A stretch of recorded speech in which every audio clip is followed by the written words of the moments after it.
All right. Well, good morning, everyone. I'll officially convene this Executive and Legislative Nominations Committee's public hearing for Tuesday, February 17th to order. We have 4 items on the agenda. We'll get right to it. The first item on the agenda is a House Joint Resolution. It's a resolution confirming the nomination of the Honorable Tammy Yan of O'Dowd of Bloomfield to be a member of the Judicial Review Council.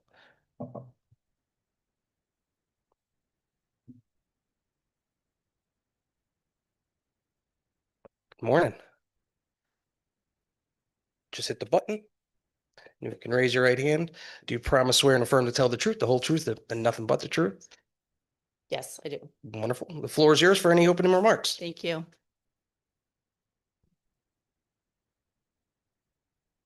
Good morning, everyone. I would like to begin by thanking Chairman Concepcion and Duff, Vice Chairs Looney and Ranking Members Yacarino, and distinguished members of the Executive Nominations Committee. My name is Tammy Wynn O'Dowd. It is an honor and privilege to appear before you today for Governor Lamont's appointment to the Judicial Review Council. In 2017, I was nominated by Governor Malloy to the Superior Court. Since 2017, I've been assigned to the Judicial District of Hartford. My first assignment was the Criminal Court in Geographical Area 14. From 2018 to 2022, I was assigned to the Family Court. Since September of 2022, I have been assigned to the Juvenile Court in Hartford as the presiding judge since 2023. In October of 2023, I was named as the Chief Administrative Judge for Juvenile Matters. I have served on several judicial branch committees since my appointment, including the Education Committee, Rules Committee, Judicial Media Committee, and Client Security Fund. I've been active in the community as a Presidential Fellows Committee member with the Connecticut Bar Association, volunteering to read to students as part of Read Across America, and preparing meals in my community for Lasagna Love and Mercy Shelter. For the past 8 years, it has been both an honor and privilege to serve the people of Connecticut. Each day when I enter the courthouse, I'm conscious of the awesome responsibility and challenges of being a Superior Court judge. To listen carefully to each person, to treat everyone with respect and dignity, and to decide cases fairly within the laws of this state. If approved, it will be an honor to serve on the Judicial Review Council. The council is vital to ensure accountability for judges and family support magistrates and to maintain public confidence in the judicial system. Thank you for the opportunity to appear before you today, and I look forward to answering any questions that you may have. Thank you so much, and congratulations on your nomination and your willingness to serve, really.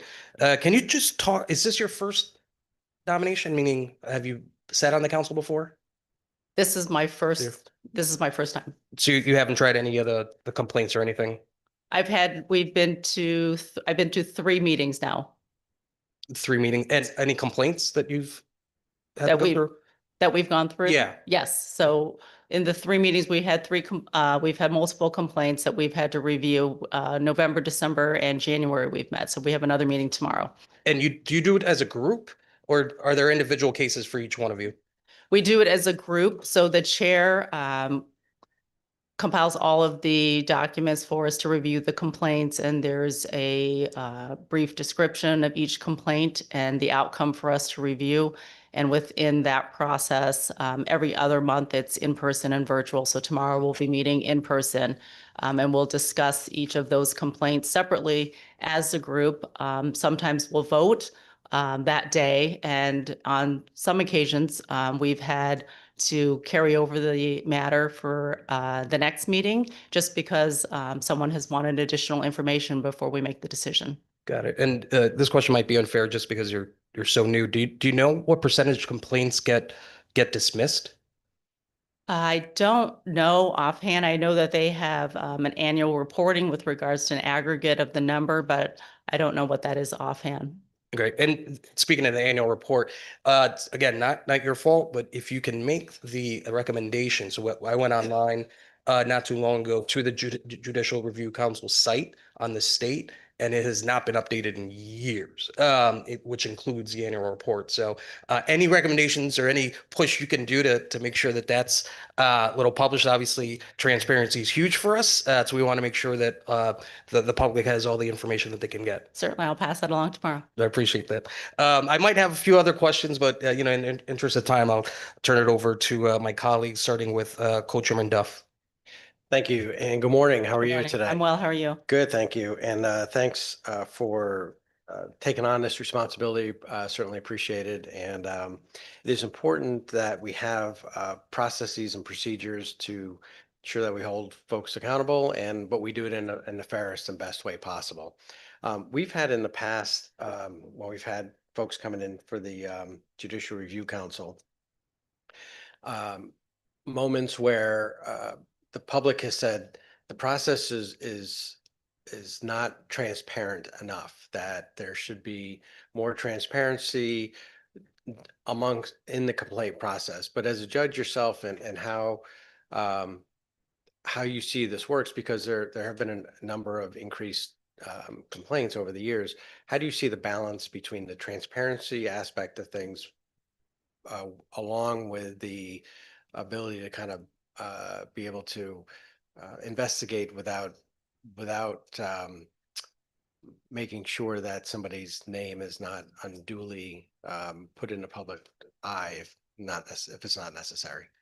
Sure. So with the Judicial Review Council, I think that certainly is a concern, right? With the transparency, it's a body that's there to maintain public confidence within the judiciary system. But I think that also needs to be balanced against a judge or family support magistrate in order to have the full investigation into the complaint before it's out there for the public to know. Because some complaints may result in an admonishment or something more serious, and others may be dismissed after a very thorough investigation. So I think that's important to balance with regards to what the public needs to know and the public's confidence within the judiciary system, but at the same time, a judge's reputation as well, because if complaints are out there in the public and they've been dismissed, that certainly may appear to be unfair to a judge and taint the judge going forward with regards to cases they hear. Right, because there are definitely certain courts that receive more complaints than other courts that than whether somebody may be on the family docket or some complex litigation. The number of complaints may be different on one judge versus another, because based on outcomes or people's emotions or things like that. Not to invalidate anybody's ability to want to seek accountability, but we want to make sure that we are protecting reputations, but also at the same time ensuring that people have their day. Over the last 4 years, the number of complaints submitted to the council has increased quite dramatically, from 102 in fiscal year 22 to 165 in fiscal year 23 to 225 in fiscal year 24 to 234 in fiscal year 25. Do you know why, or what's the significance of that? Why do you believe there's any reason for such increases? I'd have to speculate as to why the That's fine. numbers are increased. I mean, I don't want to say that COVID is, the answer to all the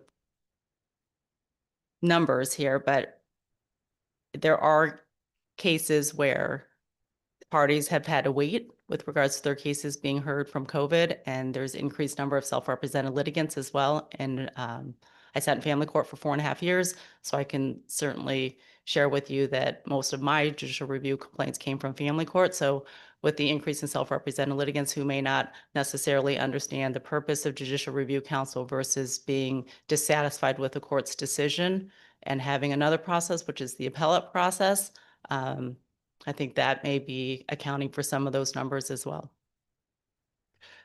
Thank you very much. I appreciate it. And I appreciate the time, Mr. Chairman. Thank you.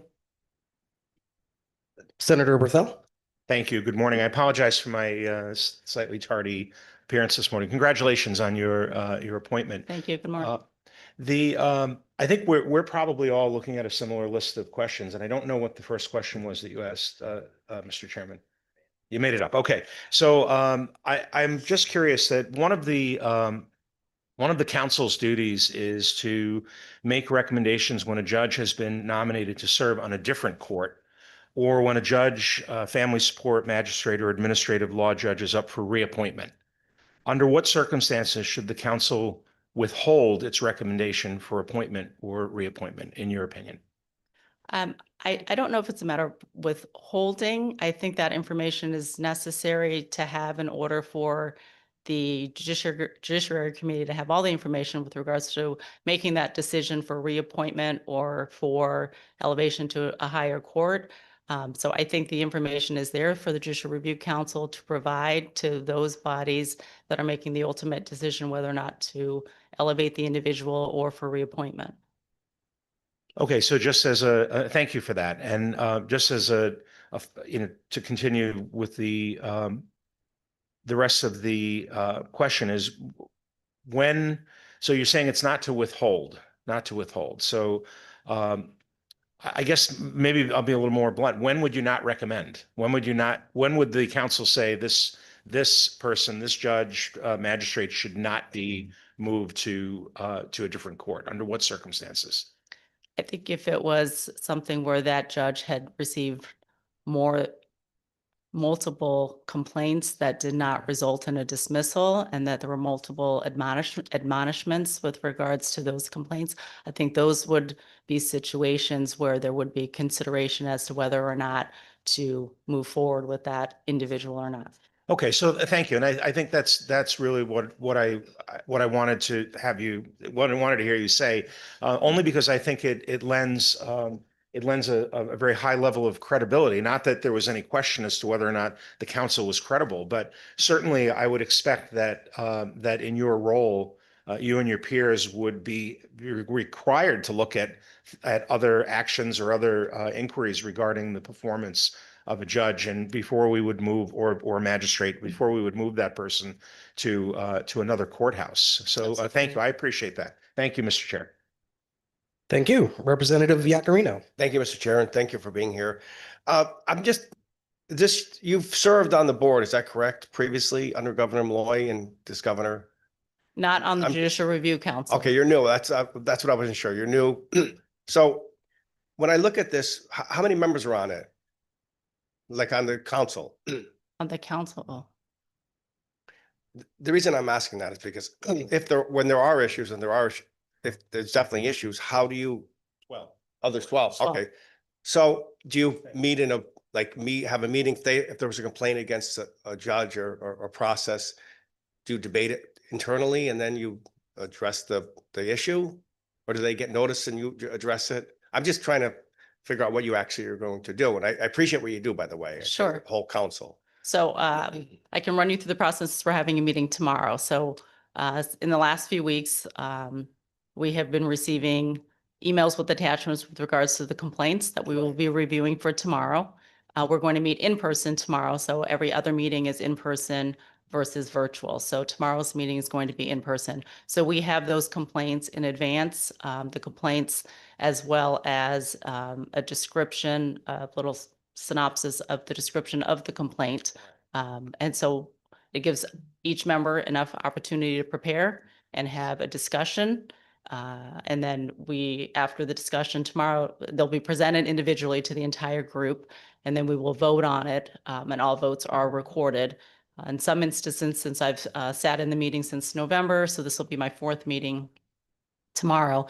In some instances, members have wanted more information, so we've passed the case to the next month to have that information in order to make an informed decision whether or not to dismiss the case or have further investigation. I appreciate that. And so you really haven't seen the outcome yet, but you will. So the reason I'm asking this, because family court, when we hear debates on the floor for judicial appointments, there's always either for family court, there's people are concerned or have issues.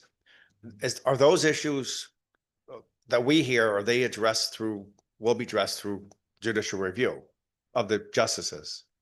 So like our concerns. So some people might have, I don't know if they have the facts straight, but I'll say this, or somebody will say this. You'll review all that because there's always, especially family court, it's very emotional. Sometimes emotions are too high. Or will you be looking? Your review will look at those cases. Correct. So if the complaint is addressed to a judge's temperament, if the judge was biased or prejudiced against them during any part of the proceeding, whether it be family court or any court, whatever the complaint's focus is, that's the issue for the council members to address and vote on.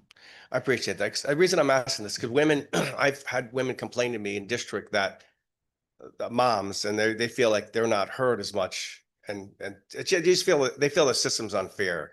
And I don't really have an answer for them because I'm not on the review and I don't see really what's happening. But I would hope we look at, look at this really clearly and thoughtfully. And I really appreciate you stepping up, your volunteering. I truly appreciate it. And you understand what I'm saying? I do, and I can tell you with regards to the review looks at both the complaint as well as the decision. But we also have the benefit of the transcripts and we have what's called FTR for the record. So sometimes the transcripts may not capture everyone's voice and intonations. So that's also important to have for the Judicial Review Council as well. And all that information is taken into account with regards to making a decision on the complaint. I appreciate that. One last question, Mr. Chair. So will judicial review ever look at the reports, say from DCF to the court? Is that going too far, maybe? Say the DCF has a report, but has to go in front of a court. They must look at all that, I'm thinking. Or that's just for the courts to look at, not judicial review. So I would think the entire record would be available for the Judicial Review Council. So, I mean, there are rules with regards to confidential, but there are exceptions as well. But I would expect that any record that would be important for the court to make its decision based on the complaint and the focus of the complaint would be before the Judicial Review Council to look at. I appreciate you stepping up and sure you'll do really well. And I Thank you. appreciate it. Thank you, Mr. Chair. Thank you. Senator Moran. Thank you, Mr. Chair. Congratulations, Thank you. Judge. Why do you want to serve on the council? I have been on several committees through the judicial branch, as noted in my opening statement and my resume. But with regards to the Judicial Review Council, that's the one committee where we're looking broadly and very specifically at accountability within my own colleagues. And I think that's very important to have and to be able to serve on that, to make sure that there's public confidence within the judiciary. So there are 12 members on this committee. There are 3 from the general public, or 6 from the general public, and there are a few judges and then also a few attorneys on this. And then there are a group of people, 13, I believe, that are alternates. Are the alternates at these meetings as well? The alternates can be at the meetings in the event that they're needed so that there's a quorum. Okay. Regarding any complaints that take place, is there a trend or pattern that you've seen in the short amount of time that you've been there, or you've heard of that you've seen that is, that you're sort of formulating? Based on the 3 meetings that I've attended, the majority of the complaints have come from family court. In just those 3, it's not to say that that may be different going forward. So just in the few months that I've been at the meetings, they've come from family court. And I think, as Representative Yacarino said, family court is very emotionally charged. We're dealing with custody, families, and children. So I would say, at least within my experience, family court has had most of the complaints since I've been sitting on the Judicial Review Council. How does the I guess who files a complaint? Is it an attorney? Is it a family member? It can be anyone that was before the judge. So it could be a self-represented litigant. It could be an attorney filing the complaint. So if I'm a judge and I've had various complaints filed against me, how do I'm asking you, how do you sort of keep calm and you continue to do your job, knowing that person in front of you or the attorney in front of me on this particular day filed a complaint, or maybe it's multiple complaints? How does a judge handle that? I think there's the option for the judge to recuse him or herself if the matter is still pending before the court. If the matter has concluded and it's a self-represented litigant, I think that's separate than if the attorney is appearing before them. But there is always the option to have yourself recused from the case. Does that happen a lot? I can only speak for myself with my own judicial review complaints. I know that I had one pending where the matter was still ongoing. It had not gone to judgment yet. So I felt at that point that it would be prudent with regards to the litigants as well as the attorney. And I had the case go to another judge. Okay. Um, I did have another question that slips my mind, so I'll turn it back over, and if we're done here, if it comes back to me, I'll ask. You might be the last one. Any other questions or comments from committee? I'm just looking online. Pardon? Yeah, okay. So you guys good? All right. Well, we do ask before you go, there's one question we ask of every nominee. Is there anything in your past that you believe might prove embarrassing to this committee, to the governor, to the state of Connecticut? No, Wonderful. Congratulations. thank you. Thanks for being here this morning.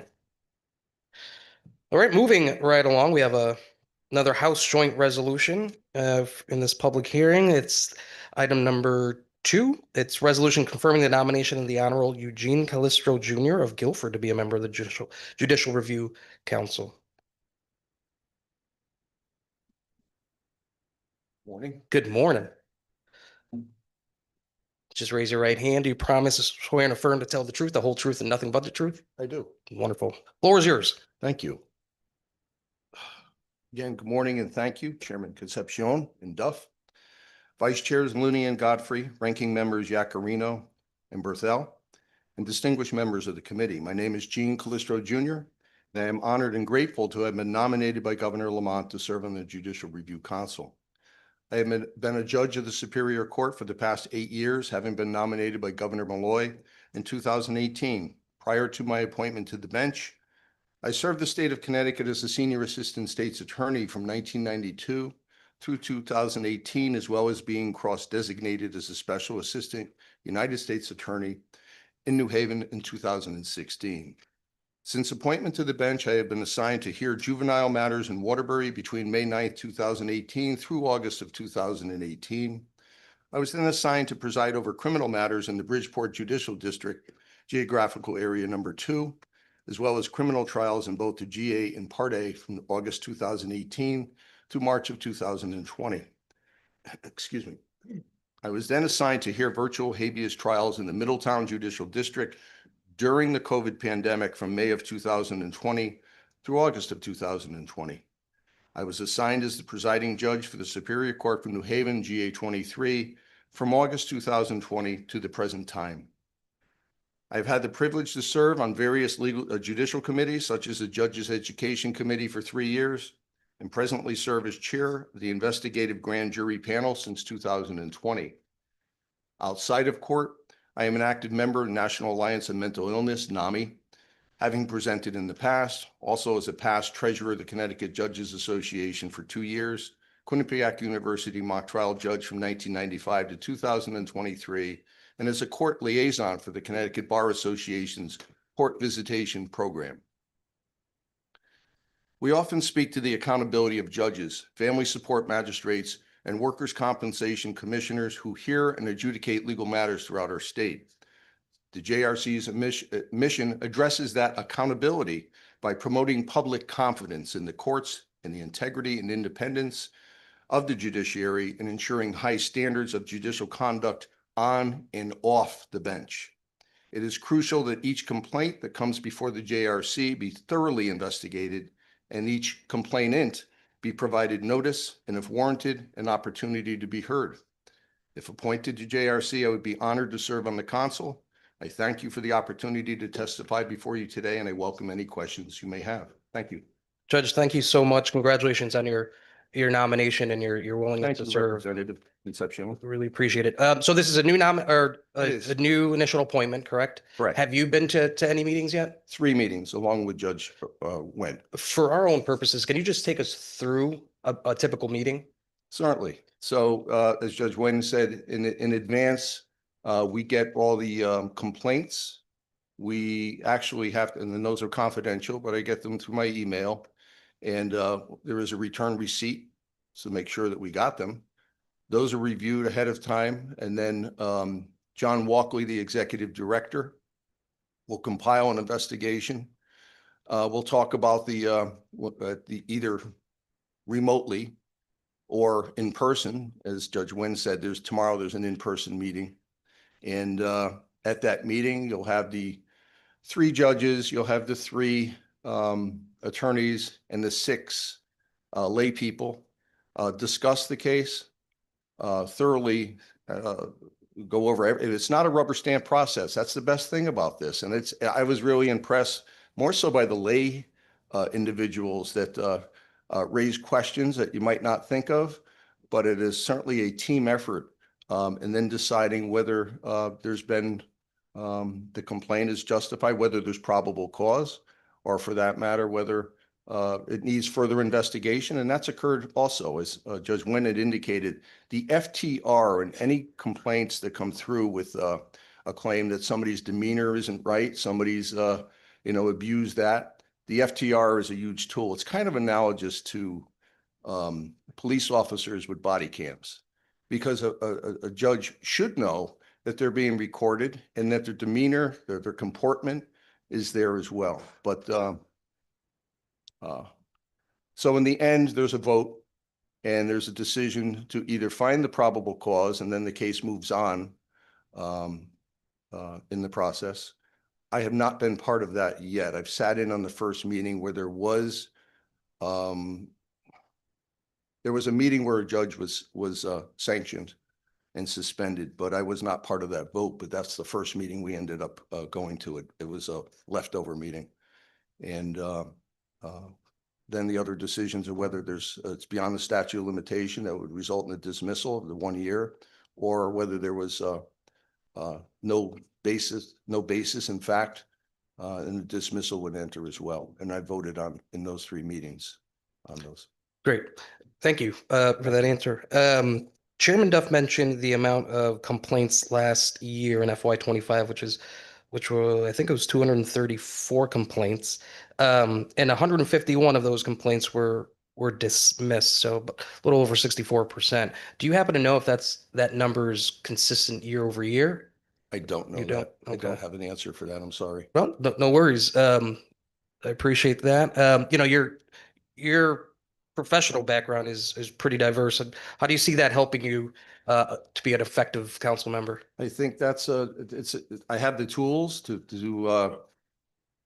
be part of this process. And I think, as we all here would agree that the JRC, the judiciary, is part of it's our backbone of our country here. And in terms of being part of that process and being able to sift through whether the complaint is grounded in fact or not, I think that's my background gives me the tools to be able to do that. That's great. And then my last question is more for public knowledge.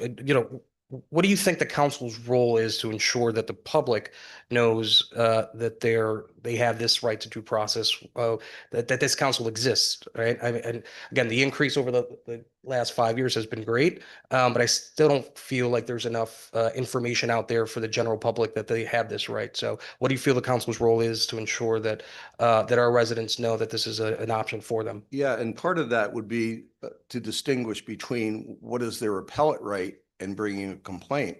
And I perhaps surmise that people don't get, because we get complaints saying, well, I'm not happy with the decision that was made by the judge. That's not really the decision for the JRC. That's more for the appellate process. As I forget who mentioned it earlier, but there's been no update. Senator Duff, I believe, said there's been no update on the site, or was that Representative Concepcion? Okay.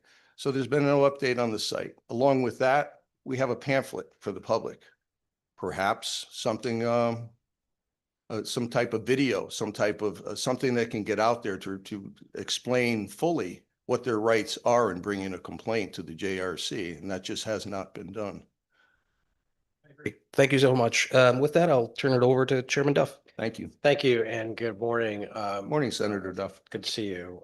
I don't have a whole lot of questions. Just one, actually, it's really more of where we're kind of policing ourselves in a way.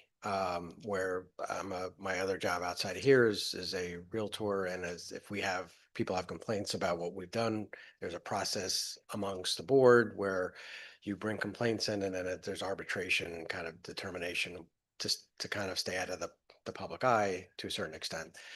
But it's a little, I've never been part of that process, which is good, but I would imagine if I ever had to be on the side of judging somebody who is a colleague who might have potentially done something wrong, it's a little tough because sometimes you know people or you may not know somebody, but you know people kind of thing. Is do you find that that is a difficult part of the job, not for you personally, but in the process? I mean, there's not a lot of different ways to police um, folks within their own occupation, but is there ways in which you think that this process particularly works well, or there's sometimes it is difficult because there may be somebody who you know or you don't know, and you're trying to do the best without, you know, harming somebody's professional career, but also holding them accountable at the same time. I think that goes back to my opening statement, Senator, about being accountable. And Yeah. that's what this is all about. So professionally and personally, there's nothing that would stand in the way aside from perhaps a true conflict of interest where I'd have to recuse myself. But no, you're sworn to look at all the facts and and decide and and vote on that. And I think again, I'd have no hesitation in doing that. And it hasn't happened in the 3 meetings that I've been to. Right. I don't expect it to happen in the future. Right. If, Well, I if, think, uh, and I confirmed. appreciate, I'm sorry. No, I just said if confirmed. Yeah, I'm feeling it will be. Um, the, uh, the reason I bring that up is because I think it is important to have these conversations on the record in front of the public because of the fact that Agreed. People should be assured that everybody here takes the job seriously. They understand the consequences and the roles that they have, and that it's something that is not an easy job to do, but it is one that is very important. And that there's this process where the governor nominates, we have to have oversight of that. We vote on it, and then you have a very important job to do yourselves. But there's lots of different layers there for the public to see how this process works and how this plays out. And it's not just somebody who just gets appointed to it and then gets to do whatever they want to do. That Understood. there is that. So I think it is important for the public to see that, and again, to see how you all as nominees very seriously and very authentically take this role that you have, in addition to your other role as a judge, and to ensure that the judicial branch is one that is that nobody can question the sincerity and also the work that is being done. So thank you for your time, and thank you for agreeing to serve. Thank you, Senator. Thank you, Senator. Senator Berthel.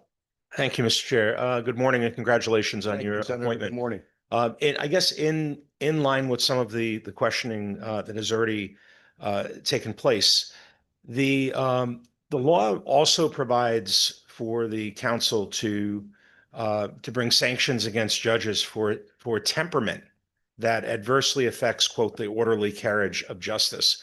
In your opinion, Judge, what type of temperament would you consider this to be? Well, Not a trick question by No, no, any no, means. no. So first of all, we have as a tool the FTR, and I know we mentioned it earlier, but that's a recording, and those judges that well, everyone should be aware of that that they're being recorded. So that speaks to their demeanor, their comportment. It's tape recorded.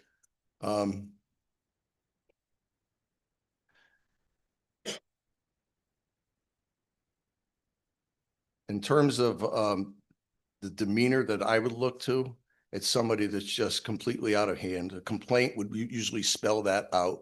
And I know that in the past, there have been judges that have been sanctioned or at least found guilty for the way they treated people in front of them. And there's no excuse for that. I haven't had it in the last 3 meetings. I haven't had that complaint come before the JRC for somebody complaining that there was that, that somebody was out of control in terms of their comportment and demeanor.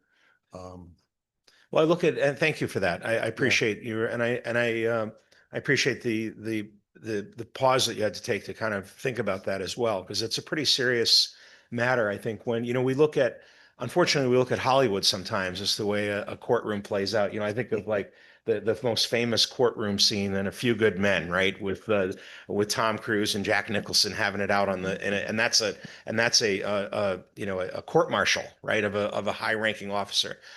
Some of that I think would certainly speak to inappropriate temperament, right?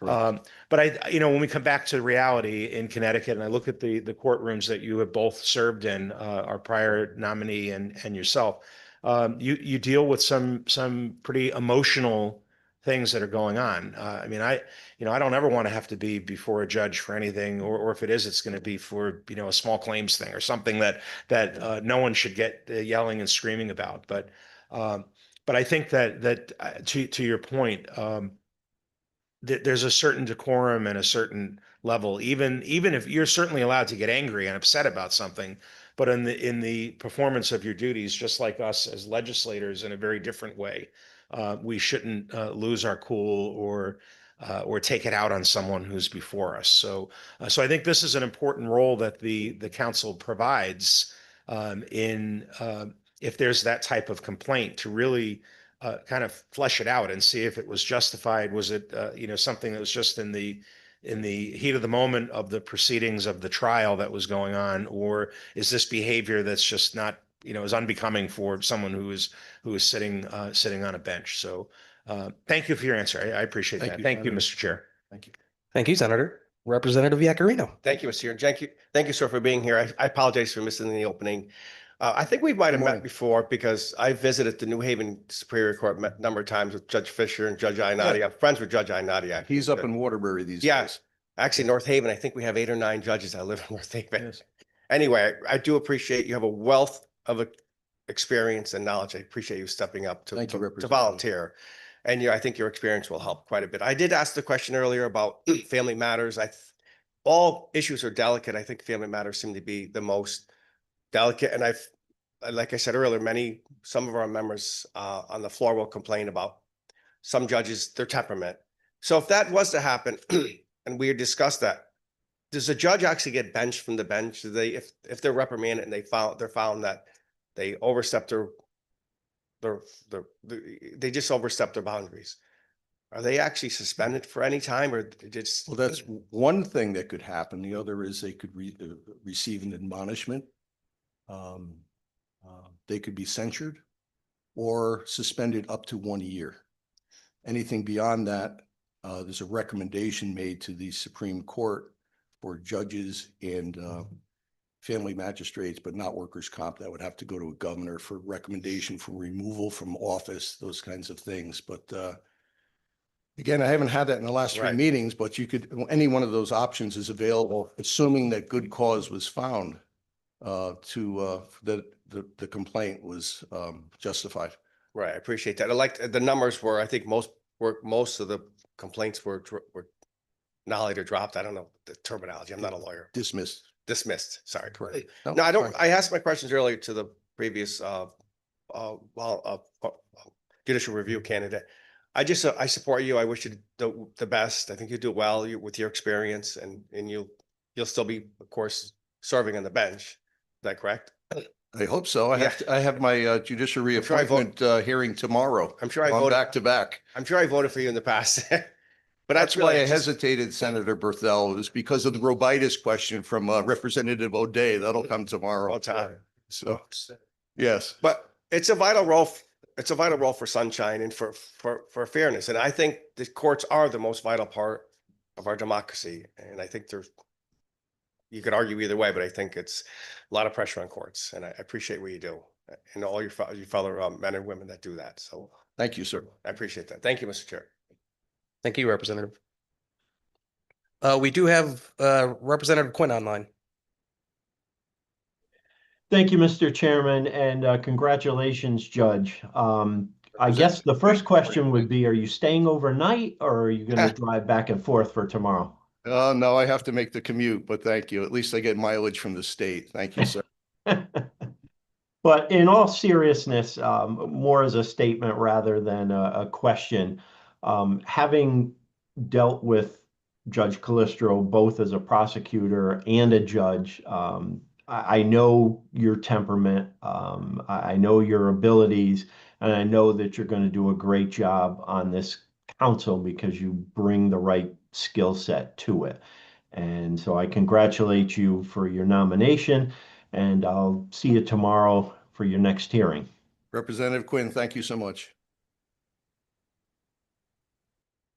All right, thank you. Any other questions or comments from the committee members? Looking online, seeing none. Judge, before you go, there's one question we ask of every nominee. Is there anything in your past that you believe might prove embarrassing to this committee, to the governor, to the state of Connecticut? No, sir. Thank you so much and congratulations again. Thank you, everyone. All right, moving right along. We now, section number 3, Senate joint resolutions. Our first one is the resolution confirming the nomination of the Honorable Christine Para Rapillo of Cheshire to be a member of the Judicial Review Council. It's still morning, right? Good morning. think it's- Yeah. If you can raise your right hand, do you promise, swear, and affirm to tell the truth, the whole truth, and nothing but the truth? Yes, I do. Wonderful. Floor is yours, ma'am. Thank you. Thank you, Chairman Concepcion, Vice Chair Godfrey, Ranking Members Yacarino and Berthel, and distinguished members of the Executive Nominations Committee. My name is Christine Para Rapillo, and I'm honored to have been nominated by Governor Lamont to serve as a member of the Judicial Review Council. I've been a judge of the Superior Court for almost 4 years, having been appointed by Governor Lamont in 2022. I spent most of my pre-bench career with the Division of Public Defender Services. I served as a frontline public defender in both criminal and juvenile matters, was the director of juvenile delinquency and child protection for many years, and just prior to being appointed to the bench, I was privileged to serve as the chief public defender. This was excellent experience for my judicial assignments. I was initially assigned to the Bridgeport Judicial District as a line judge for family matters. After 6 months, I was reassigned to Waterbury, where I served as the presiding judge for family matters. In September of 2025, I was assigned to Superior Court for juvenile matters in New Haven, where I currently sit and hear juvenile delinquency and child protection cases. I'm privileged to be part of the Judicial Branch's Civics Academy, working with the Connecticut Bar Association's Young Lawyers Division to educate elementary school students about our nation's governmental process.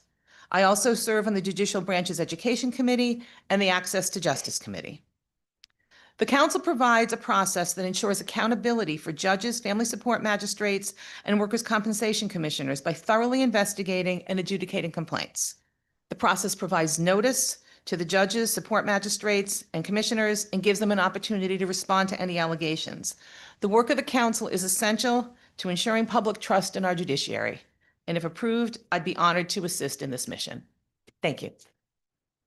Judge, thank you so much. Congratulations on your nomination and you're willing to serve. I noticed in your oral testimony, you didn't mention that you went to UConn School of Law, Yes, sir. which could only help you in this situation. Go Huskies. Go Huskies. I Yeah, promise not to sing the fight song. Yeah, there you go. I appreciate that.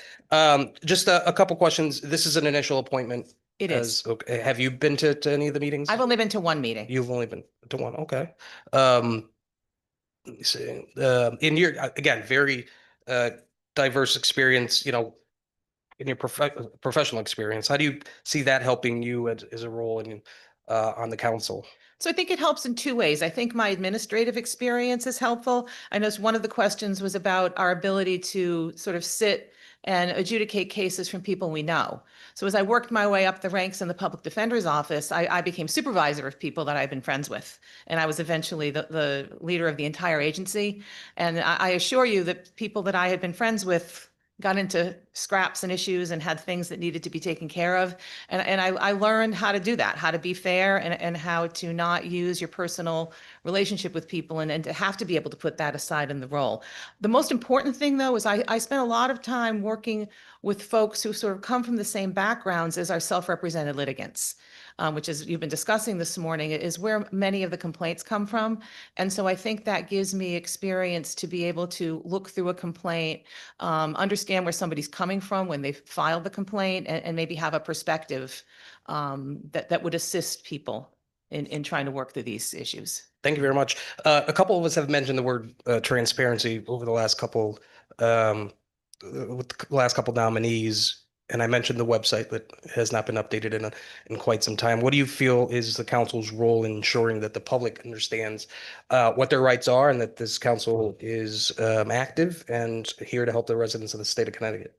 So I thought Judge Callistro's idea of a video was a good idea. People get information differently now than they did, especially pre-COVID. And I think people are looking for videos. I know the branch has gone to making videos to try to teach people how to do things.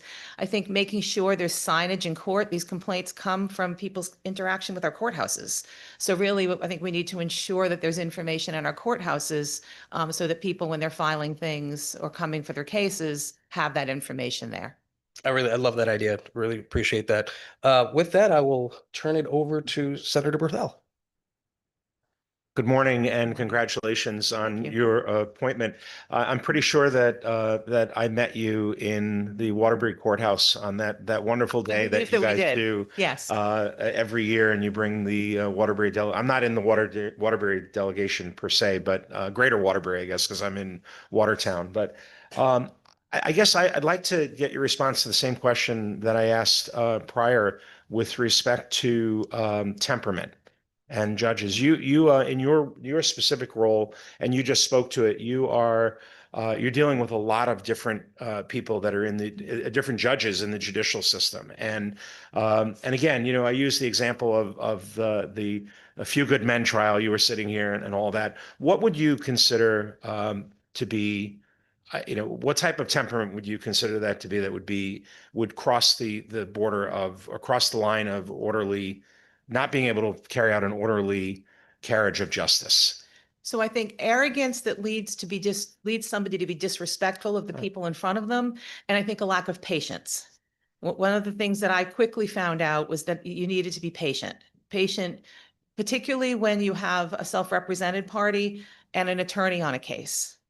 And I think patience is really the skill that judges need the most. And if you can't keep your patience, and if it gets to the point where you're being disrespectful to people, that's a problem. I have no further questions, Mr. Chair. Thank you. That I look at what we do as legislators, right? And it's so easy in, maybe not in a committee room, but certainly on the floor when we're debating issues, and most of us are not lawyers in the legislature, which I think is probably a good thing at the end of the day. But there's plenty of opportunity, and we've seen in the 12 years I've been here, we've seen some of that sadly play out in both chambers, where people have lost their cool, they've lost their patience, and really we're here to represent the people who've elected us. You're all as sworn members on a bench, sworn officials to a bench, there to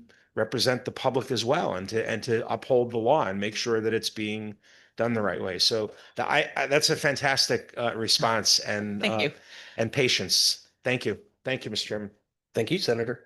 Representative Yacarino. Thank you, Mr. Chair. Thank you for stepping up. And obviously, patience is key to, I think, in life in general, but especially as a judge, looking at the emotions of both sides of an issue, both sides of people. It's a natural thing to be emotional. I did ask quite a few questions earlier. I do have just one question.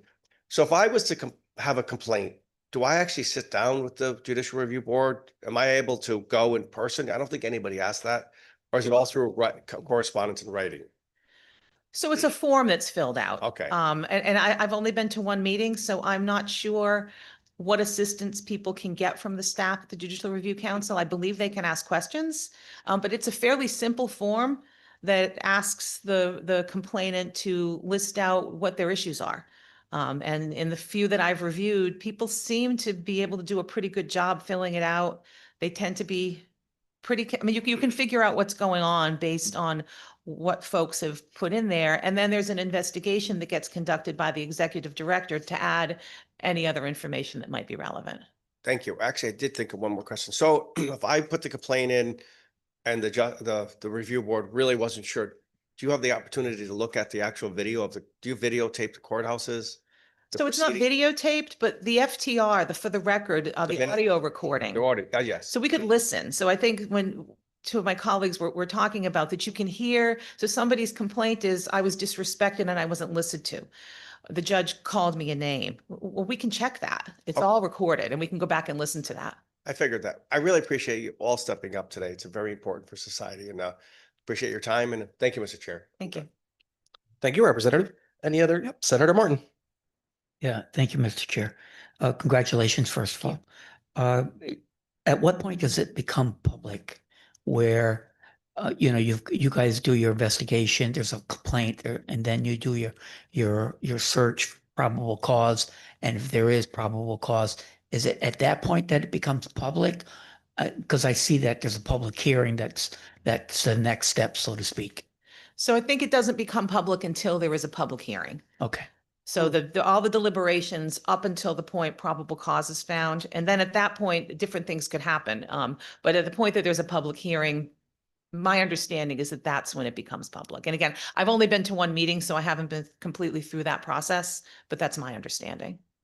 Yeah, so there seems for it to have probable cause, there's got to be quite a bit of evidence to show that there's a legitimate claim here. So probable cause is really the entry level standard of proof. So when you're looking at cases, probable cause is what you need to get a warrant, as opposed to a fair preponderance of the evidence, clear and convincing evidence. This is what we use in juvenile court when we make determinations related to parental rights, or beyond a reasonable doubt when you're interfering with somebody's constitutional liberty in a criminal case. So it's not no standard, but probable cause means a little more than more likely than not. So there has to be some amount of evidence. But it would be, as I said, it's kind of the entry level standard for legal things. And the public hearing is where most of that evidence would come out then. That's when it would be public. So the council would have the benefit of the evidence in making the probable cause determination. As we said, we get there's an initial review. People can ask questions. They could ask to have more information brought forward. So if someone has a question and they may believe that with a question being answered, there would be probable cause, they can ask the executive director and the committee to obtain that evidence for them. So there's quite a process that goes into it before there's even a determination of probable cause. And then there could be, obviously, the respondent could bring in any evidence that they wanted to, but most of the evidence would be before the committee at the time they make the probable cause determination, subject to the people involved in the hearing bringing more evidence in. So it'd be in the file, so to Yes. speak. Yes. Okay. I know that this was asked to a previous judge today, but at what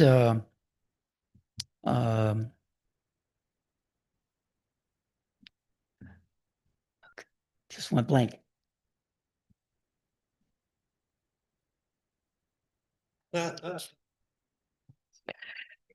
It'll come back to me. I'm sorry.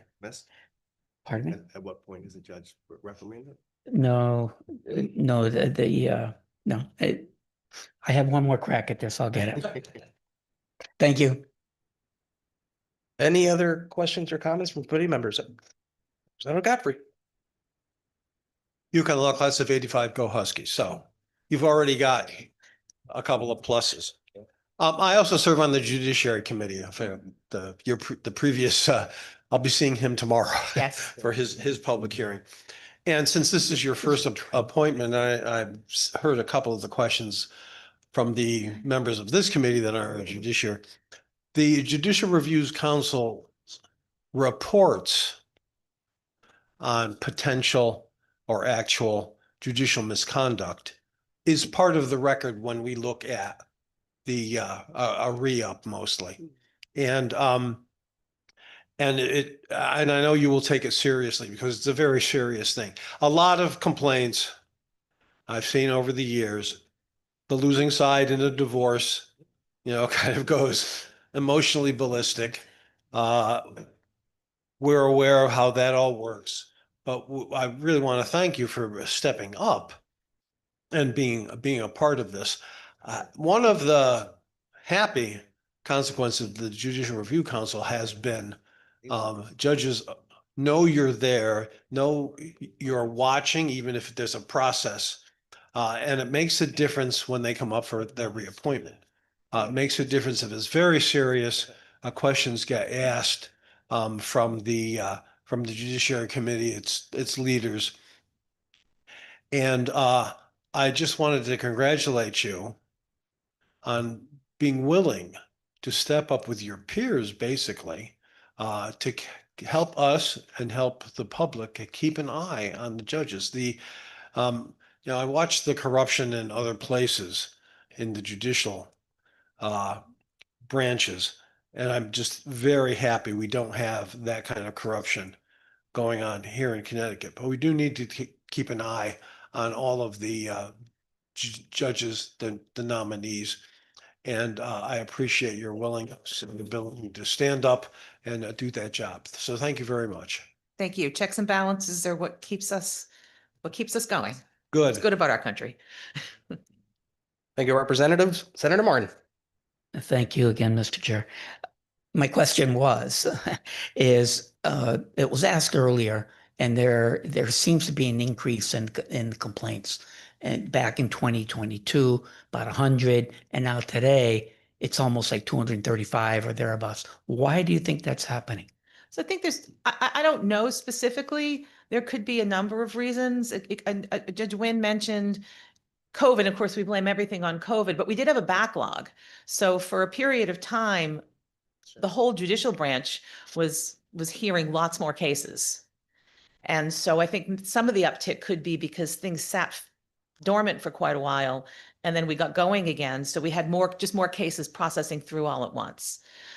Some of it may be that people are doing a better job of finding the resources online. I think people are much more savvy at navigating the website, knowing that this exists. There's been some publicity about the Judicial Review Council. I think that probably brought some sunlight onto the process as well. We have a lot of self-represented parties. Just from the two meetings the one that I went to and the one for tomorrow that I've reviewed, a lot of the complaints that come through really would be more properly addressed as an appeal. So they're people who have a problem with the judge's decision, with how the judge, weighed the evidence, with the legal conclusion the judge made. That's not what the council does. That's an appellate process. The review council reviews the judge's behavior and demeanor. So I think it's hard to figure that out. If you're a self-represented party and you see these avenues in front of you, I think people are exercising whatever avenues they think might help them, as they should. So those are just some reasons that, as I thought about it, as I heard the question being answered, that I thought could account for the uptick. Do you know offhand how many out of all the complaints? With 225 or 35 this past year, are there any complaints that has been substantiated and have measures been taken? As I said, I've only been to one meeting. My understanding, though, is there have been, but I don't know the numbers for that. And I couldn't tell you what had happened. Sure. Okay. Thank you. Thank you, Mr. Chair. Thank you, Senator. Any other questions or comments? Committee members, just looking online, seeing no hands up. Judge, before you go, there's one question we ask of every nominee. Is there anything in your past that you believe might prove embarrassing to this committee, to the governor, to the state of Connecticut? No, there's not. Wonderful. Thank you Thank for you. spending your morning with us. Thank you. All right.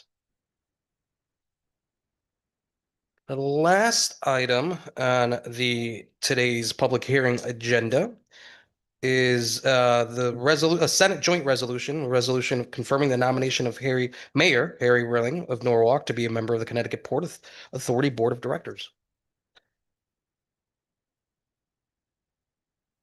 I did, yeah.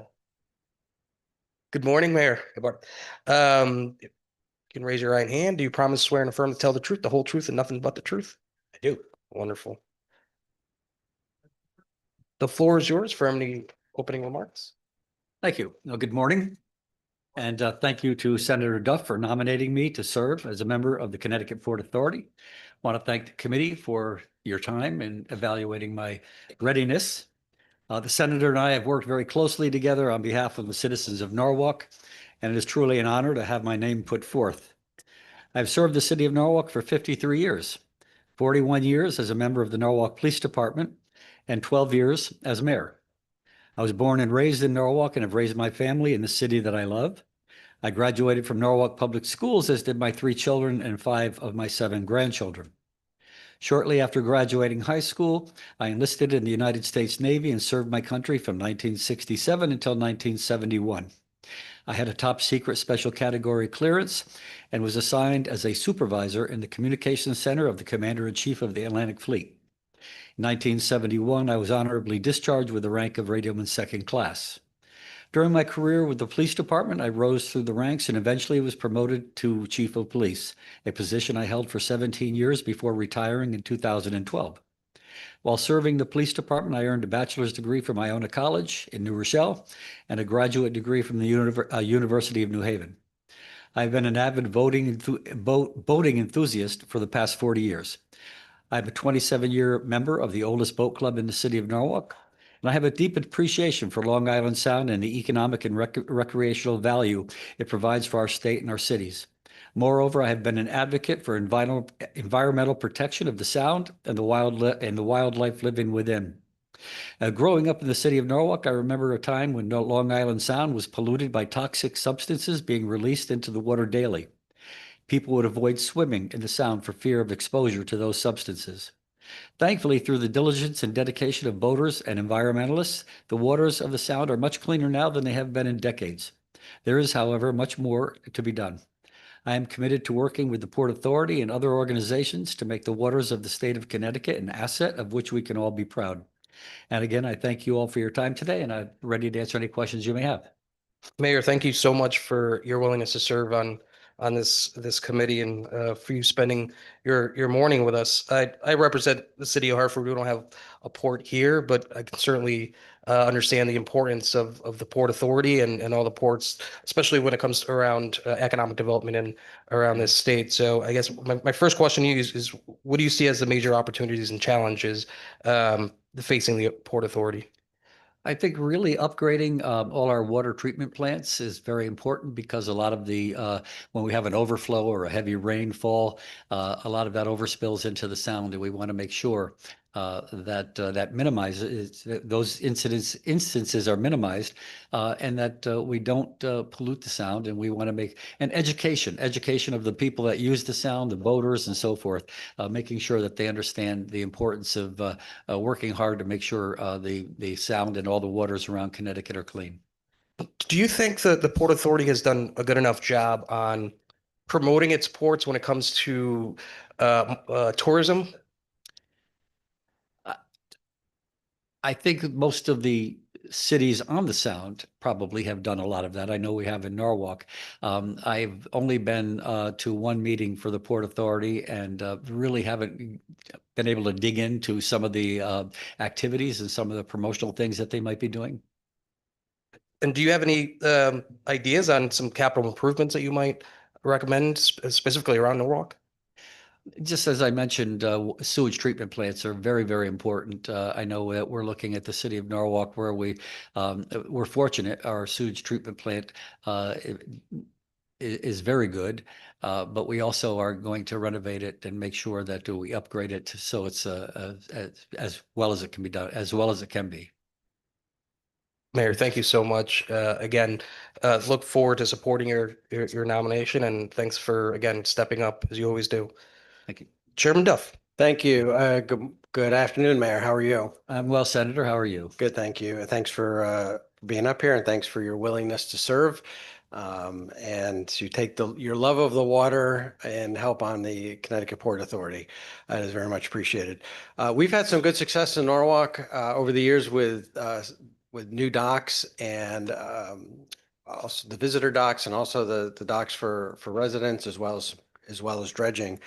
And one of the reasons I think that is the case is because we have, when we talked last week when we had Port Authority nominees as well, is the fact that we focus not only on the big harbors, but the big ports, but the smaller harbors as well. And I know that that'll be something that you work on as well. So just want to get your thoughts on some of those programs that have been helpful for the city of Norwalk that might be helpful for other smaller harbors as well. We obviously want to focus on Bridgeport, New Havens, New Londons, because they have a very important role, but understanding the role of the smaller harbors as well and their economic impact. So just want to tee that up and see if you had any thoughts on that. Thank you. Yes, we are fortunate in the city of Norwalk to have a wonderful harbor. We also have a marine division on the police department, as well as the fire department having fire fighting capabilities on the water as well. The docks that you mentioned, both of those projects were heavily funded, if not totally funded, by money grants from the state of Connecticut, and in some cases, perhaps a little bit from the federal government. But in Norwalk, the visitors dock is right in downtown area, where people from Long Island come on a regular basis, and they come into the South Norwalk area for dinner, attending the Maritime Aquarium, going to the Stepping Stones Museum for Children, and other things. And it's really an economic boost to the city of Norwalk. On the other side, as you know, we just are renovating the entire docks that are owned by the city for boaters to keep their boats, to moor their boats on. That encourages people to use the water. That encourages people to have a safe area where they can feel comfortable. They bring their families and they sit on their boat, or they take the boat out for a ride and bring it back. So those things are tremendously important to the city of Norwalk, and I'm certain that to any of the other areas that have locations on the water. Great, thank you. And I know you've only been to one meeting, so you're almost an expert, I think, by the second meeting. It'll take a while. Yeah. But thank you again, Mayor. You've had a long and distinguished service to the city and to the state as a former police officer and police chief and as mayor, and a veteran in the U.S. Navy. So we salute your service and thank you again for giving back. Thank you, Mr. Chair. Thank you. Thank you.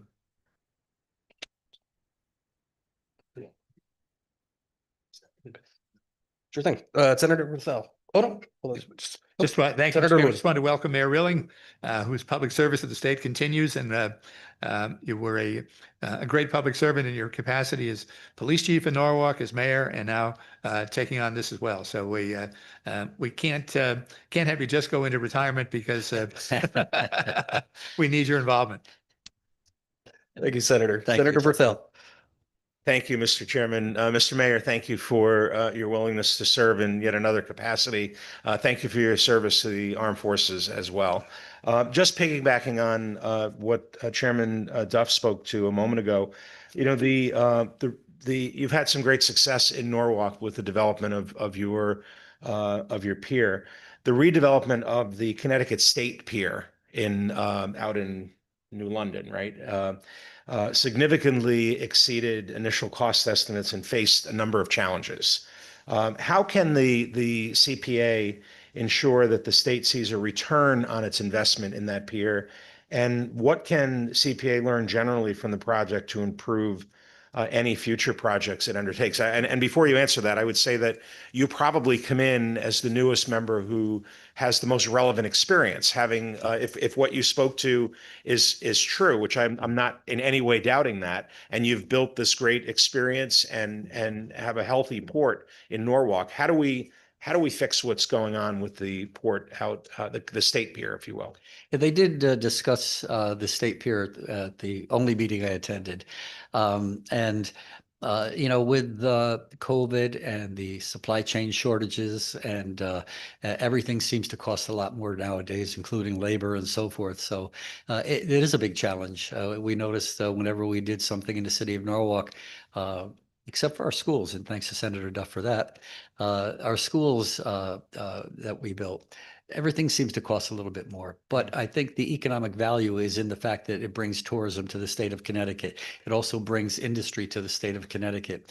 If you try to if you look at all the goods and services that are being transported, mostly by trucks on the highway, but there's certainly opportunities to do more of that on the waters between New York, Long Island, and the state of Connecticut. So I think there's opportunities there. I think we just have to, we're only limited by our creativity and how we can take advantage of that. Sure, thank you, and I appreciate that. And if I may, just with a follow-up question, you know, I remember a number of years ago that we accepted some of the smaller cruise ships through some of the big cruise lines that sail out of New York, just 100 miles. You know, obviously we don't have piers like they do in New York City or in Boston. But, you know, when I look at the opportunity there, New London can certainly be a jumping point to get it to either one of our beautiful casinos that are there, Mystic Seaport. Do you think it's important for the CPA to encourage that type of re-intervention, re-interest, new interest in having those big cruise lines come back to Connecticut. If they're doing a New England cruise, it's easy enough to get into if the pier can accept it. And I think that was part of the problem, is that there was it was almost exceeding the capacity of what that pier could do. Should we be designing and looking at that as a viable option? As I said, we should only be limited by our creativity. Perfect, There are yeah. different ways to do that. Dredging is very important for the sound. We want to make sure that we do have an opportunity to bring in any cruise ships. That reminds me of a lieutenant on the police department years ago that bought a surprise cruise to nowhere, unknown location. I believe it was the QE2. And when he got on the boat in the state in New York, it ended up in Norwalk on the Sound. So Well, there you go. Right. he could have jumped off and swum home, but Yeah, great. But yeah, I think it's critically important we take advantage of all our harbors. I look at Bridgeport, and I think there's so many opportunities there, Sure. as well as New Haven. Those are the two areas that really jumped out at me as saying that maybe that's one of the those are the two places that probably have the greatest potential for economic impact. Yeah, I would agree. Mr. Mayor, thank you again for your willingness to serve. I'm sure you'll be confirmed. I look forward to your participation with the Port Authority. Thank you, Mr. Chairman. Thank you, Senator. Representative Yakarino. Thank you, Mr. Chair, and thank you for stepping up. I was in the Navy a long time ago myself and on a destroyer, and our ship would go under the New London Bridge because I was stationed at the sub base. Believe it or not, there was a ship there at one time. But I appreciate you stepping up. You do have a wealth of experience and knowledge. So the water plant treatment plants, I think there are concerns somewhat. Will the Port Authority look at those with the municipalities to see their strength and the weaknesses of them? I think we have to. You have to. Again, it has to be a joint effort. It has to be people working together, people with various understanding of how these sewage treatment plants work, what their capacities are. We always have to look at capacity because, we are getting more storms now. We're getting 100-year storms on a very regular basis, and 200 and 300 or 500-year storms more frequently than we ever did before. And that challenges the sewage treatment plants. So we have to make sure that we invest the money into the plants, and it has to be a joint project. I would hope that the federal government would step up a little bit more and do more to help make that happen. I agree. I think they should pay like 80%, and we pitch the rest of it in, but we'll see what happens. We have New England is obviously old for the United States. So we do have our infrastructure is old, and I think it's important. I didn't even think of that until you brought it up in your testimony to look at the water plants. I don't really have a lot more questions because we've asked these questions last week, but I appreciate you stepping up. And my son teaches in Norwalk, actually, in Ponus Middle School. My youngest son is a teacher. at the Okay. middle We just school. built part of a new school onto Ponus. Again, thank you to Senator Duff for. I will say we should, I'm sitting here listening to testimony. Our ports and ports around the world are so important. Everywhere people go to countries 1,000 years ago until today because of their ports, a strong port. And I think we have the opportunity in Connecticut to have really vibrant, strong ports. I think Norwalk does a good job. New Haven, I think, does a pretty good job, but we really need to keep our ports strong for economic development, but also it's beautification and utilization of our waterways in a clean, safe fashion. The state and the federal government now, and Senator Duff knows about this, rebuilding the walk bridge, they call it, in the city of Norwalk. And when they started doing the diggings, they came across Indian artifacts where the Indians that were living in Norwalk would come down to the Sound in the summertime and do trades with some of the people doing the trading. And then they'd go back up into the further parts of the city. And it was just absolutely amazing to look at the history. The same thing in North Haven. From New Haven, the Indians would come up through Quinnipiac River into North Haven to Saco Point Road, and there's artifacts. My friend Bernie's 90. He finds them sometimes. They're everywhere. Yeah. But thank you. I appreciate your indulgence, and I appreciate you stepping up. Thank you, Representative. Excuse me. Thank you, Mr. Chair. Representative Godfrey.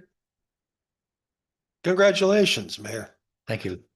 Rated in First Class United States Navy. Okay. All right. I know what you did, but I won't talk about it because I think the Official Secrets Act still covers a lot of. Mine was so long ago, I can talk. Yeah, that too. It's been a very long time. One of the issues we're dealing with deals with sustainable energy, And there's been on and off, I won't get into that, proposals for the wind power in Long Island Sound. Does the authority follow that, monitor that, have a position on that, watch out for that? I know you've only had one meeting, but that's one more than I have ever had. So I was just curious. I believe that's going to be a very big part of the agenda. I can't say for certain. I'm an advocate, a strong believer in sustainable energy. One of my projects or one of my programs was trying to make Norwalk the greenest city in the state of Connecticut. And wind power is certainly something that we have to take a look at. Fossil fuels, I firmly believe, are polluting the areas and causing problems with our atmosphere and so forth. And we have to do everything we can. I always say that there's only one animal that can destroy the earth, and that's man. That's a very refreshing point of view. Thank you very much. Good luck. Thank you. Thank you, Representative. Senator Martin, followed by Representative Gresco, who's online. Yeah, thank you, Mr. Chair. Thank you. I'm not sure whether to call you mayor or chief or Harry's fine. I guess I just want to thank you for your 5 decades of public service, Thank you. starting from the military to your years at the being involved with the police department and their chief, and 10 years, I think, if I read correctly, as mayor. 12 years.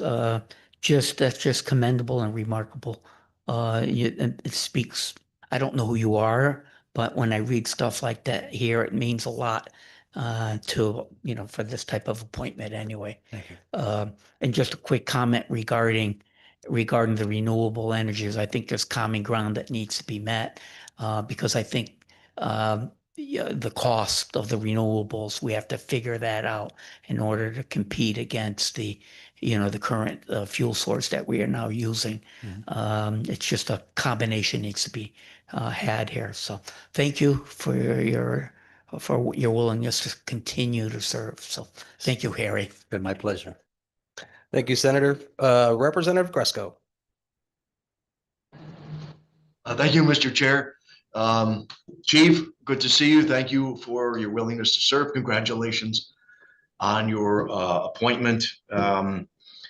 The fact that you're willing to do this job looking through an environmental lens based on your testimony makes me happy.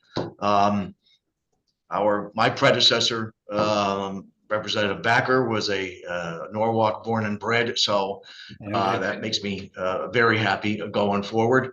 But I want you to put your chief hat on for a second and talk about security for ports, specifically, if you can, cybersecurity, if that's something that would potentially pique your interest during service.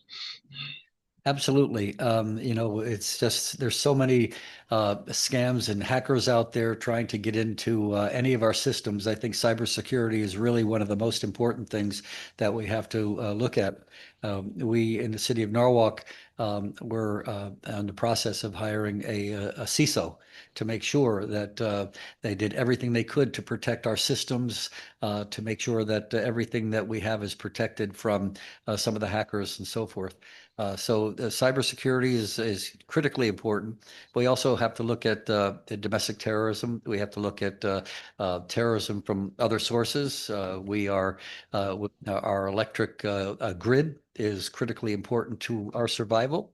And that's unfortunately, from what I've always seen or heard, it's rather vulnerable. So we have to really be very, very careful in enhancing our security any place we can. Well, thank you, Chief. And on behalf of the state of Connecticut, I'm glad that retirement doesn't seem to be in your vocabulary. So, and congratulations. Thank you. Oh, you can't say no to Senator Duff.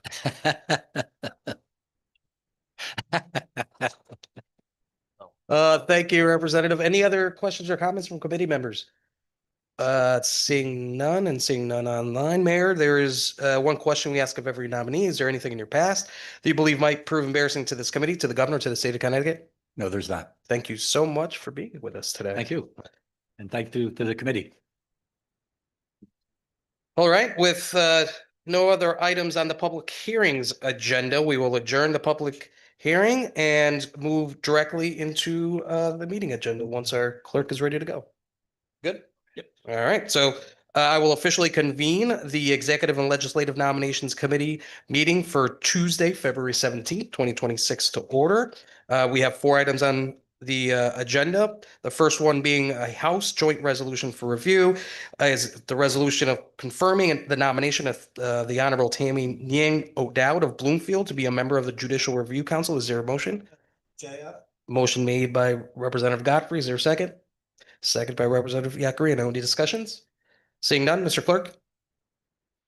Duff, Yes. Concepcion, Yes. Looney. Yes. Godfrey, Yes. Berthel, Yes. Yakarino, Yes. Zeno. Bonferra. Gresco, Gresco votes yes. Haynes. Harding. Hartley. Kushner. Linehan. Martin, Yes. Nuccio. Quinn, Quinn votes yes. Retigliano. Sanchez. Scott. And Winfield. Sanchez votes yes. Thank you. All right, we will be holding the votes open until 3 p.m. today. Second item on the agenda is another House Joint Resolution. This is the resolution confirming the nomination of the Honorable Eugene Calistro Jr. of Guilford to be a member of the Judicial Review Council. Is there a motion? Motion made by Representative Godfrey. Is there a second? Second by Senator Looney. Any discussion? Seeing none, Mr. Clerk, please call the roll. Duff. Concepcion, Yes. Looney. Godfrey. Yes. Berthel, Yes. Yakarino, Yes. Pacino, Yes. Bonferra. Gresco, Gresco votes yes. Haynes. Harding. Hartley. Kushner. Linehan. Martin. Nuccio. Quinn. Quinn votes yes. Retigliano. Sanchez. Sanchez votes yes. Scott. And Winfield. Thank you, Mr. Clerk. Next item on the agenda is a Senate Joint Resolution. This is the resolution confirming the nomination of the Honorable Christine Para Rapillo of Cheshire to be a member of the Judicial Review Council. Is there a motion? So moved. Second. Motion made by Senator Berthel, seconded by Representative Godfrey. Is there any discussion? Seeing none, Mr. Clerk, please call the roll. Duff. Yes. Concepcion, Yes. Looney. Yes. Godfrey. Berthel, Yes. Yakarino. Yes. Pacino. Yes. Rep. Pacino, can I see you, your face, please? Yes, Representative Fazino votes yes. Thank you. Bonferra. Gresco. Gresco votes yes. Haynes. Harding. Hartley. Kushner. Linehan. Martin. Nuccio. Quinn. Quinn votes yes. Retigliano. Sanchez. Sanchez votes yes. Scott. And Winfield. Thank you, Mr. Clerk. Last item on the agenda is the resolution, Senate Joint Resolution. It's the resolution confirming the nomination of Harry Rillings, Mayor Harry Rillings of Norwalk to be a member of the Connecticut Port Authority Board of Directors. Is there a motion? So moved. Second. Motion made by Senator Duff, seconded by Senator Looney, seconded by Representative Godfrey. Any discussion? Seeing none, Mr. Clerk, please call the roll. Duff. Yes. Concepcion. Yes. Looney. Yes. Godfrey. Yes. Berthel. Yes. Yakarino. Yes. Pacino. Representative Fazino votes yes. Bonferra. Gresco. Gresco votes yes. Haynes. Harding. Hartley. Kushner. Linehan. Martin. Yes. Nuccio. Quinn. Quinn votes yes. Bertigliano. Sanchez. Sanchez votes yes. Scott. And Winfield. Thank you, Mr. Clerk. Our next meeting is scheduled for this Thursday, the 19th, same time, same location. With that, we stand in recess till 3 p.m. today. Thank you all.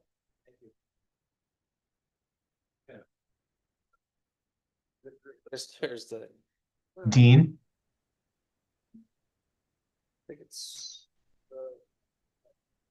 hey, Dean, may I log my vote for agenda item 1 as well? I was just late for it. No problem, sir. Yes, please. Thank you. Representative Fazino votes yes on item 1. Thank you. Thank you.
Hi there.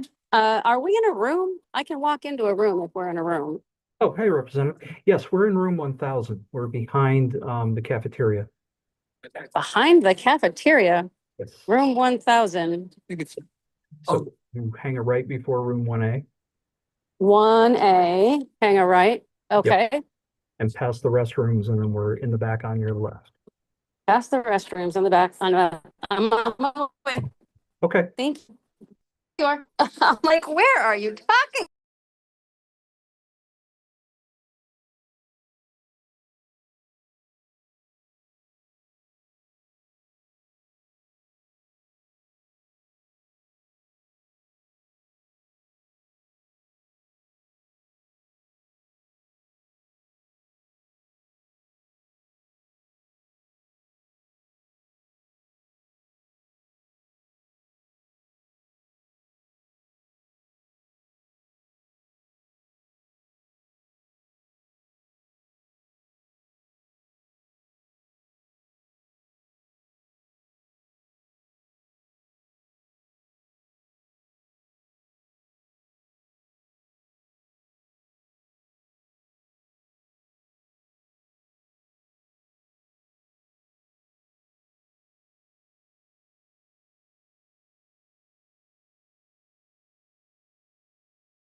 Hey, Dean. Hey, Representative, how are you? Good, man. I'm gonna show you my face. Ah, thank you. Did Representative Scott find your room? He did. He Oh, good did. for him. We're tucked out of the way, but he was successful. Yes. I tried to tell him, pretend like you're going outside. Yeah, exactly. I Okay. guess- So without further ado, I've got the first resolution is confirming Judge Jwin Dowd of Bloomfield to be on the Judicial Review Council. yes. Thank you. Next one is Judge Calistro to be on the Judicial Review Council. Also, yes. Thank you. Third one is Judge Rapillo to be on the Judicial Review Council. Yes. Thank you. The last one is former Mayor Harry Rowling of Norwalk to be on the Port Authority Board of Directors. Yes. Great. All right. Thank you very much, sir. You have a lovely day. You too. Bye. Bye-bye.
Hey, Representative, I see you. I see it worked now. I'm sorry about that. No, that's Hi. okay. Did we vote on consent or the individual? No, we vote on the individuals. Okay, go ahead. I have four for you. The first is the Honorable Juin Dowd for Judicial Review Council. Linehan votes yes. Thank you. The next one is the Honorable Judge Calistro for Judicial Review Council. Linehan votes yes. Mhm. Next one is the Honorable Judge Rapillo to the Judicial Review Council. Linehan votes yes, enthusiastically. And the last one is Harry Rilling, a member of the Port Authority Board of Directors. Linehan votes yes. Great. Thank you very much. Thank you. Bye. Bye.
Hey, Senator. Hey Dean, how are you? Well, how are you, sir? Good, thanks. I am a yes on everyone today. That's easy enough for me. You want me to recount them or you good? I'm good. Okay, great. Thank you, sir. Thank you. Take Bye-bye. care. Bye-bye. Yeah, bye.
Hey, Senator.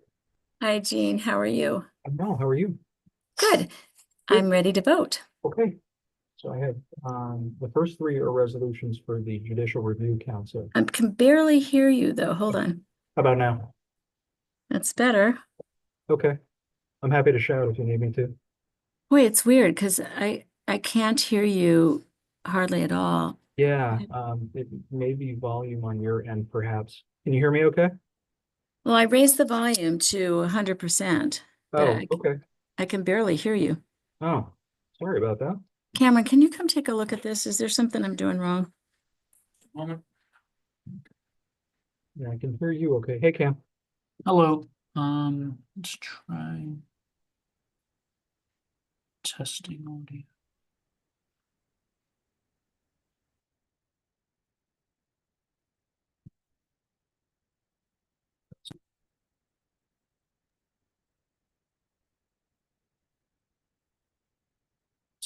Yes. Just one moment, I'm gonna try one more thing here. Oh, here we go. Test speaker. Okay. I All right, think- try it now, Jean. Oh, yeah, you're much louder too. Okay, great. Is that better? Yes. Yeah. Okay, great. We're all good So- now. Okay, so the first three resolutions I have are all for the Judicial Review Council. They are all sitting judges who, I believe volunteered to do so. The first is, the Honorable Judge Dwin Dowd, from Bloomfield, to be a member of the Judicial Review Council. Yes. Okay. Next one is the Honorable Judge Calistro from Guilford to be a member of the Judicial Review Council. Yes. Mhm. Third and last, for those are, it would be the Honorable Judge Rapillo, to be a member of the Judicial Review Council. Yes. Okay, and there's one more resolution, which was former Mayor of Norwalk, Harry Rilling, to be. Yep. Okay, great. I know, Harry. Yeah. You know what? The very first time someone was hospitalized in Connecticut for COVID, it was in Danbury Hospital, but it was a person from Norwalk. So the mayor of Norwalk, the mayor of Danbury, the governor, the lieutenant governor, like everybody, we all crowded into a little room to talk about, oh no, what are we gonna do? Can you Oh, wow. imagine? That was like the worst thing we could have done. Well, those are very different times for sure. Yeah. Anyway, but yes, I'm a yes on Mayor Rilling also. Great. Thank you very much. All right. Thank you. Bye.